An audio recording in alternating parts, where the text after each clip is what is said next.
ভাবলে সত্যি অবাক হতে হয় যে স্বাধীনতার এতগুলো বছর পরেও আমাদের দেশে অস্পৃশ্যতা, জাতপাত, ছোঁয়াছুঁয়ি, উঁচু জাত নিচু জাত এসব বিভেদ এখনো রয়ে গিয়েছে।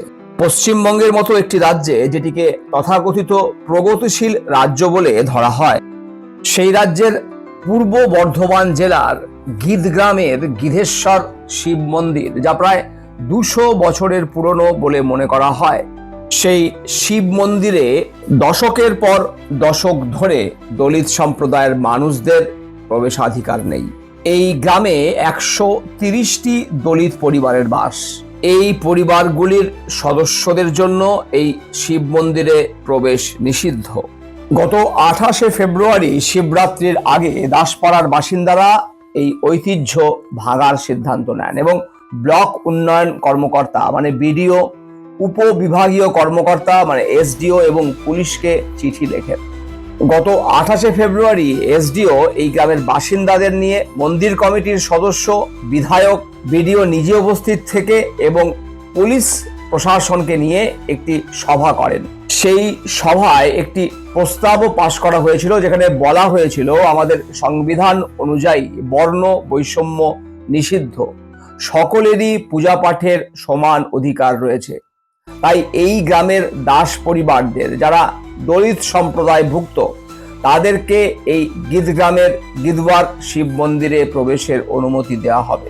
এই গ্রামের দলিত পরিবারের সদস্যদের সঙ্গে কথা বলে জানা যায় যে পুলিশ তাদের বলেছিল যে 1 মার্চ থেকে তাদের সম্প্রদায়ের 2 সদস্যকে পুলিশ পাহারায় মন্দিরে প্রবেশের অনুমতি দেওয়া হবে। কিন্তু 28শে ফেব্রুয়ারি রাতে স্থানীয় পুলিশ তাদেরকে বলে যে আইন শৃঙ্খলার অবনতি হতে পারে এবং তাদেরকে তাই মন্দিরে যেতে দেওয়া যাবে না।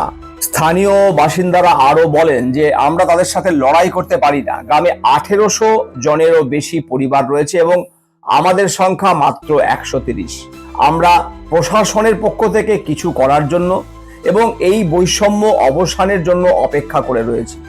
যদি তেমনটা না হয় তাহলে আমরা উচ্চপদস্থ কর্মকর্তাদের বা আদালতের দরজায় কড়া নাড়ব। সময় বদলে গেছে, আমাদের অধিকারের জন্য লড়াই আমাদেরকে করতেই হবে। এদিকে মন্দির কমিটি এই পরিবারগুলিকে উপাসনালয়ে ঢুকতে না দেওয়া প্রসঙ্গে প্রাচীন ঐতিহ্য তত্ত্ব খাড়া করেছে। মন্দির কমিটির অন্যতম সদস্য রামপ্রসাদ চক্রবর্তী বলেন, প্রাচীন ঐতিহ্য এক মুহূর্তের মধ্যে ভাঙা যায় না। আমি এই বিষয়ে কথা বলতে চাই না। গ্রামের সংখ্যাগরিষ্ঠদের অনুভূতিতে আঘাত করা উচিত নয়। এই বিষয়ে বিশিষ্ট ইতিহাসবিদ ও পুরাণ বিশেষজ্ঞ নৃসিংহ প্রসাদ ভাদুরী বলেন, এটা অত্যন্ত অন্যায়। শিব যে প্রকৃতির দেবতা, তিনি পশুপতি, তিনি নিষাদ ব্যাদদের দেবতা। মেইনলি অ্যাবরিজিনাল, প্রধানত শবরদের অন্যতম দেবতা এই শিব। শিব ব্রাত্য ছিল, তাকে ব্রাহ্মণরা গ্রহণ করতে বাধ্য হয়েছে। তারা মন্দিরে যেতে পারবে না মানেটা কি? তাদের উচিত শিক্ষা দেওয়া উচিত। এই ব্রাহ্মণরা কিসের ব্রাহ্মণ, কোন ধরনের ব্রাহ্মণ? কাটোয়ার এসডিও আহিংসা জৈন ফোনে বলেন, আমরা 21 শতাব্দীতে এটিকে অনুমোদন দিতে পারি না। সকলেরই সমান অধিকার রয়েছে, যার মধ্যে পুজোর অধিকারও পড়ে। আমরা সকল অংশীদার, জনপ্রতিনিধি, পুলিশ এবং দাসপাড়ার বাসিন্দাদের সাথে দেখা করছি।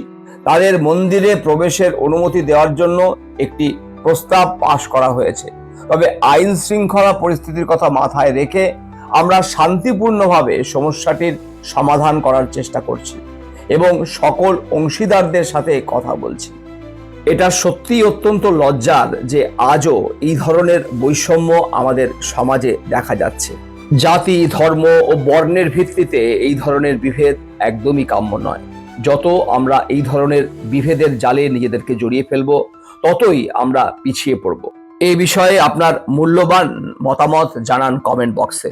সাধারণ মানুষকে সমাজের নানাবিধ বিষয় নিয়ে সচেতন করার যে প্রয়াস ইউটিউব চ্যানেল সচেতন করে চলেছে, সেই প্রয়াসের পাশে থাকার বার্তা দিতে অবশ্যই চ্যানেলটি সাবস্ক্রাইব করার পাশাপাশি বেল আইকনটিও প্রেস করুন। ধন্যবাদ, ভালো থাকুন এবং সচেতনের সাথে থাকুন।